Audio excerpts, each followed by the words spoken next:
Shalom saudara, kita berjumpa lagi dalam satu program yang berkenan kepada Allah, yaitu doa-doa orang suci, orang kudus, doa permohonan, doa ucapan syukur, bahkan doa syafaat, bahkan doa untuk pencegahan dan doa untuk pemulihan dan kesembuhan untuk permohonan kepada Tuhan.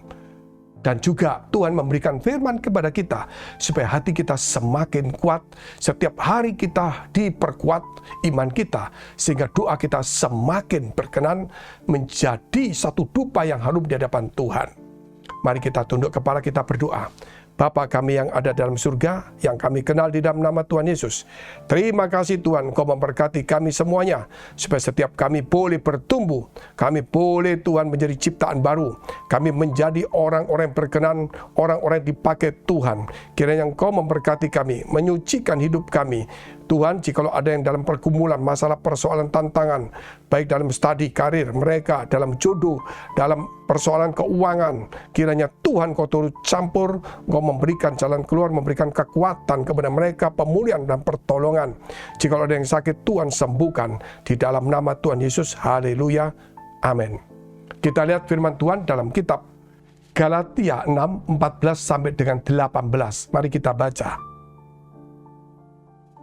Tetapi aku sekali-kali tidak mau bermegah selain dalam salib Tuhan kita, Yesus Kristus. Sebab olehnya dunia telah disalibkan bagiku dan aku bagi dunia. Sebab bersunat atau tidak bersunat tidak ada artinya, tetapi menjadi ciptaan baru itulah yang ada artinya.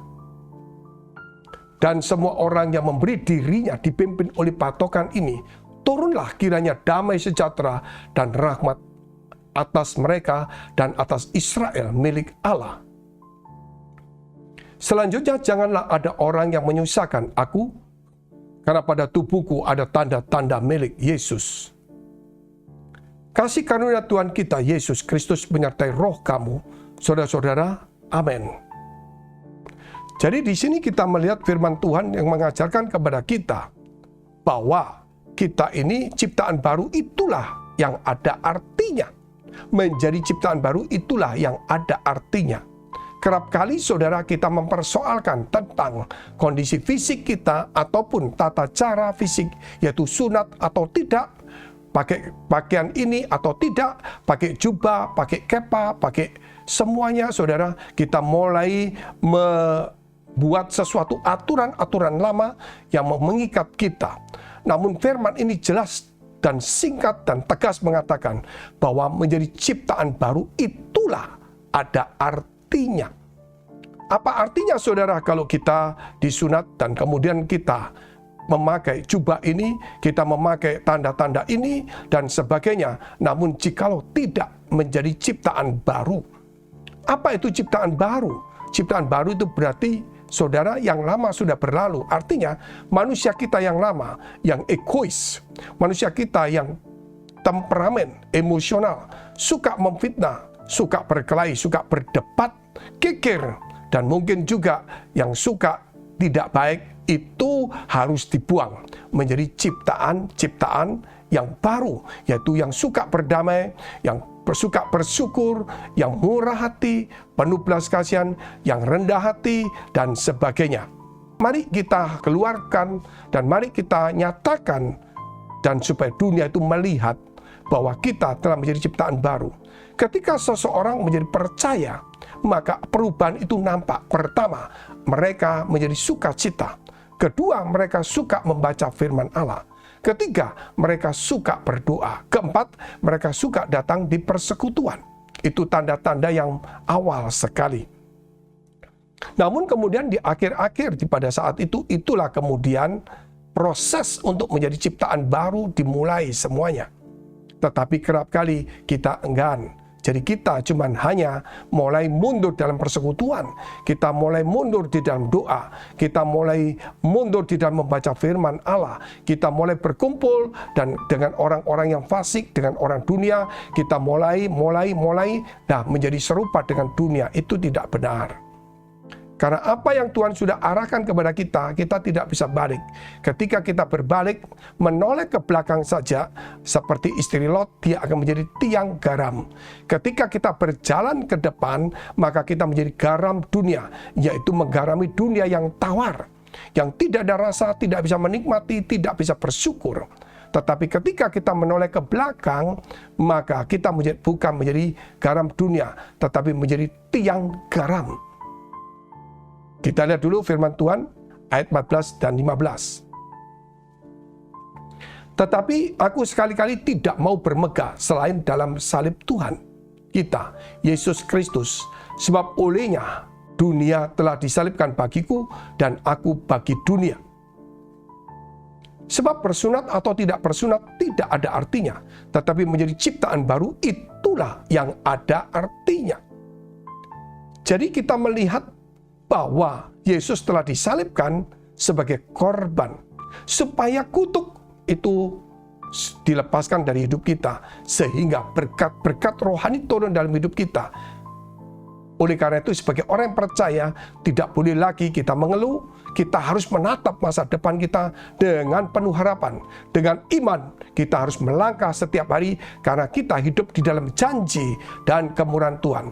Bagaimana kalau saya sakit? Bagaimana kalau saya rugi? Bagaimana kalau saya ditipu? Bagaimana kalau saya gagal? Bagaimana juga kalau saya sering mengalami kesialan atau masa depan yang buruk?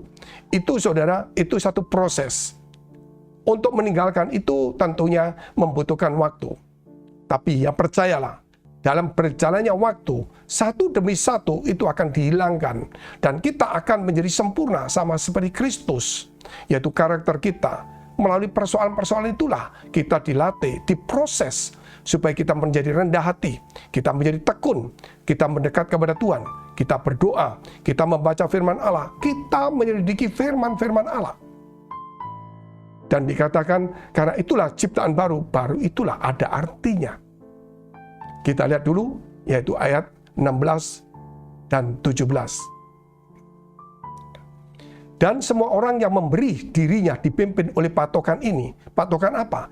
Yaitu ciptaan baru itulah ada artinya. Jadi bukan bicara sunat, bukan bicara pakaian, tata cara, liturgi, tetapi dipimpin. Ya, dipimpin oleh apa? Saudara, oleh Roh Kudus menjadi ciptaan baru. Itulah orang yang memberi dirinya dipimpin oleh patokan ini. Turunlah kiranya damai sejahtera dan rahmat atas mereka dan atas Israel milik Allah. Kita akan melihat apa yang sesungguhnya, yaitu kita akan mendapatkan damai sejahtera dari Allah. Ya, ketika kita mengikuti patokan yang sebenarnya. Patokannya apa? Ciptaan baru itulah yang ada artinya. Bukan menjalankan Taurat, bukan bicara tentang ya soal fisik, yaitu tadi yang dikatakan di atas soal sunat, mungkin soal pakaian, tata cara agama, dan sebagainya. Tetapi kita meninggalkan sehingga kita menjadi ciptaan baru. Dan itulah ada artinya, maka dikatakan damai sejahtera Allah turun kepada kita. Dan Allah akan memberi kepada kita hidup yang penuh dengan ucapan syukur, penuh dengan sukacita, hidup yang penuh dengan harapan. Saudara yang dikasihi Tuhan, jadilah, terimalah hidup yang penuh dengan harapan, damai sejahtera, sukacita. Jadilah ciptaan baru. Kita lihat ayat 17 dan ayat ke-18. Selanjutnya, janganlah ada orang yang menyusahkan aku, karena padaku, tubuhku ada tanda-tanda milik Yesus. Kasih karunia Tuhan kita, Yesus Kristus, menyertai roh kamu, saudara-saudara. Amin. Tuhan ingin supaya kita hidup di dalam roh Tuhan. Karena dikatakan bahwa Tuhan menyertai roh kita sampai selama-lamanya. Jadi roh kita dipimpin. Secara fisik kita tidak bisa menerima karena apa yang kita hadapin fisik ini adalah fana. Tetapi roh ini yang bisa mengenyam sampai kepada kekekalan. Roh ini sendiri yang bisa mengenal dan roh kita harus hidup. Jikalau roh kita mati, maka daging itu hidup. Oleh karena itu, fisik ini saudara harus kita salibkan. Artinya kita harus didik fisik kita supaya bisa menguasai diri. Jangan sampai fisik kita mengalahkan segalanya. Mari kita tunduk kepala, kita berdoa. Bapa kami yang ada dalam surga, yang kami kenal dalam nama Tuhan Yesus, memberkati setiap kami, sucikan hati pikiran kami, supaya kami menjadi ciptaan baru, memiliki patokan ini, sehingga kami mendapatkan damai sejahtera, kasih kemurahan Tuhan. Jikalau engkau dalam pergumulan, mari dekapkan kedua tanganmu di dadamu. Engkau yang punya masalah, persoalan, tantangan, yakinlah masa depanmu ada di depanmu. Tuhan telah memberikan pertolongan, kelepasan. Tuhan telah memberikan hikmat, jalan keluar di dalam nama Yesus. Jikalau engkau sakit, tumpangkan tanganmu di bagian sakit. Di dalam nama Yesus jadilah sembuh, jadilah pulih dalam nama Yesus. Haleluya. Amin. Jikalau saudara masih membutuhkan konseling dan doa, silakan hubungi nomor yang tertera. Tuhan Yesus memberkati.